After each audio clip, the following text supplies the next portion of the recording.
Okay, so would you change anything in your journey to being an entrepreneur? Yeah. Okay. I could, when me and a friend yesterday, he messaged me on Facebook after I made a post, and he was like, brother, and he's been a friend, like, classmate since, like, 4th grade. And he's living out his dream of being a truck driver. He's been wanting to be a truck driver since, man, we was in elementary school. And, like, he's living his dream. And he was just like, dude, if we knew then what we know now, we'll be millionaires right now. Yeah. And when I tell young men, I'm like, look, don't despise wisdom. Don't shun it. Yeah. Embrace it. Like, I wish when I was 17 years old, coming out of high school, super talented, art scholarships, that I would have listened. Like, I had people, I was so good in art. My principal was about to pull his 401k and open a shop. Like, I was that good. I was that talented. So, like, when I see people, like, making shirts, it kind of, because I used to airbrush and do custom clothing for everybody at the school. And, my principal pulled me out of office one day, out of class. I'm thinking I'm in trouble. I'm in 12th grade. And I'm like, man, I'm almost out of here. I'm done with school. Like, I'm sick of this. Yeah. I was never, like, a real school person. So I was just buying my time. Like, I don't care if I got to get out of here with the skin on my teeth. I just want out.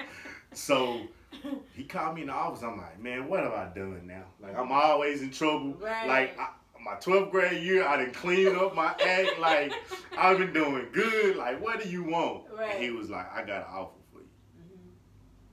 So I'm like, I don't know, man. I think I want to go to the military. Like, I just want out of this town before it sucked me in. Yes. I was like, I'm watching all my friends get in trouble, go to jail. Like, I want out. Like, I don't want to go to college because I feel like I'm a follower right now. Yeah. And I realized that about myself. And I had a father who was hard, like super hard, like, you're a follower, you need to be a leader. And I started to realize maybe I am a follower. And maybe I need to get somewhere they can embrace me, hold me tight, won't let me go, keep me right here. So then I got a scholarship to the Dallas Art Institute, a full ride. Wow. They came to my school, seen my portfolio, and offered me a full ride right there in the cafeteria. Whoa, okay. And they was like, you the most naturally talented person who's never taken art a day in their life. Like, we don't understand, like, how, they were like, we got 4-year graduates that don't even grasp concepts that you grasp. Wow. Like, I was that good. But like a lot of young black men, the streets were just louder than like, hey, you're good, hey, you're smart, hey, you're brilliant. Like, you're borderline genius in a sense. Like, we can't understand like how your mind works. Right. And that was my whole fight through school. I just had a different mind than everybody. And when people didn't get it, I conformed.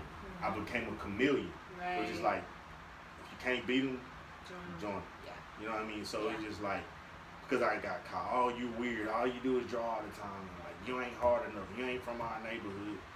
And I just battled to fit in. I battled to just want to be myself. Like, can I just come to school, wear what I want to wear, like what I like, be who I want to be? And it was like, no, you don't get that opportunity. Like, if you black and you here, you need to look and you need to act like us. And one of my friends told me something, and I was just like, why didn't y'all like me in school? And he was like, because you wouldn't be yourself. And I was like, wow. He was like, I was like, so why do y'all like me now? He was like, because you're you. Right. Like we picked on you because we knew you weren't from the projects. Yeah. We picked on you because we knew you weren't from the hood. Like, you live by a gated community. Like, your dad's a preacher. Like, your mom got a good job. Like, why are you hanging out with us? Be you. It's like, so we're basically telling you, like, bro, like, you don't belong over here. Like, you got your whole life in front of you, and you over here, like, trying to be like us. Like, right. you will never be one of us.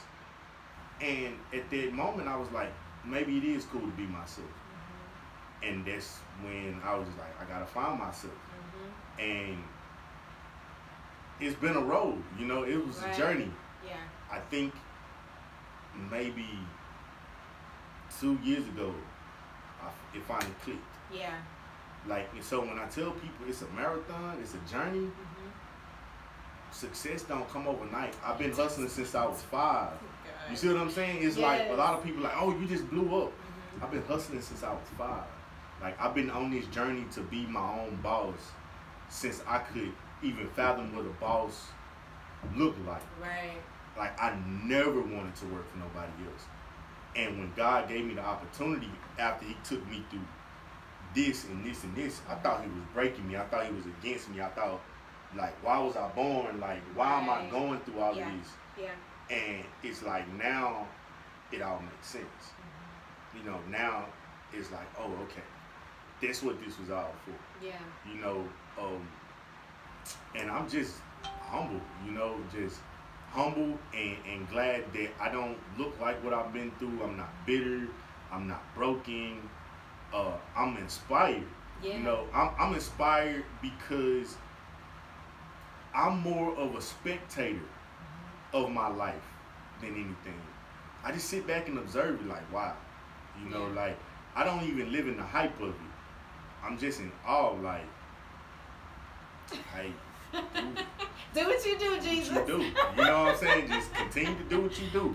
I don't even want the wheel. Yeah, right. Like, I'm cool in the passenger seat. I know that's like, right. I don't care what I want anymore. Yes. And I think that was the thing that some people miss. Mm-hmm. Like, I don't buy myself new shoes and new clothes and new cars. And it's like, I'm just at a point to where, like, God, look, if you don't tell me to move, I'm not moving. And that's been a great place for me. Yeah. But that's about it. That's awesome. That's awesome. Well, I was gonna ask what nugget would you give, but this whole interview has been a nugget for me. But no, seriously. So, what would you tell somebody first getting started in their business? What advice would you give to them?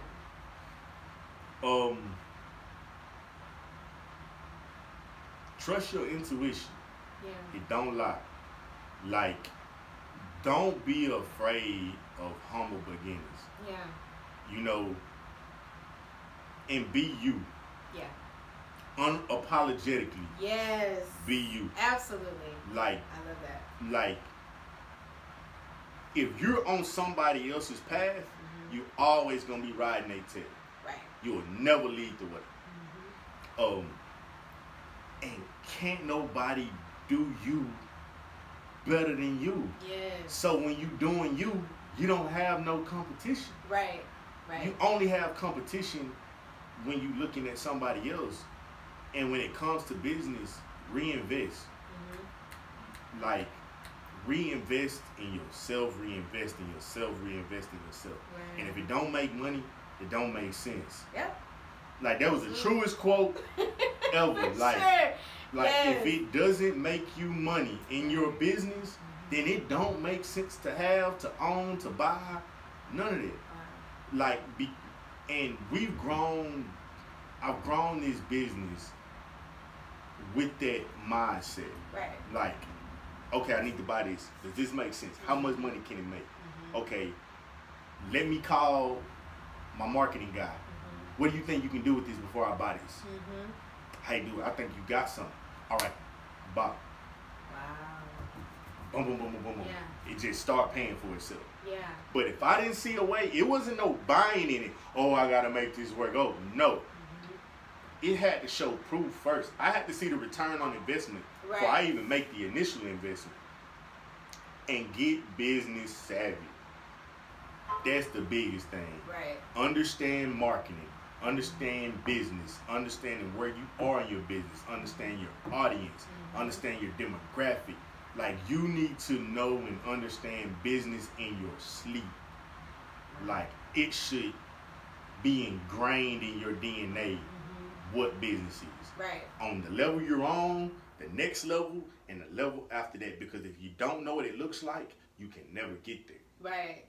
And that's the biggest thing. I was just having a conversation about what CEOs are versus sole proprietors, LLCs, CEOs, corporations, and it's a lot of business owners don't even know what those levels look like. Wow. You know, they don't know what shareholders do. They don't know what board members are. They don't know how much operating power you lose when you hit CEO. Yeah. We think CEOs is big thing, but you got 8 people sitting at the table that can say, get out of here. Yep. You see what I'm saying? Absolutely. So you have more control on this level than you do on that level.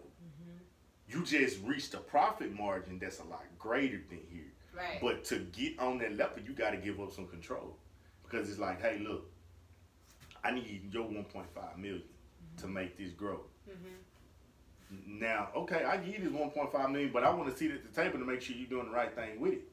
Wow. And since we help build you, if our investment ain't looking right, gotta go. we'll give you. Steve Jobs is the perfect example. Like, them people, millions was on the line. And it was like, you playing with our money, bud.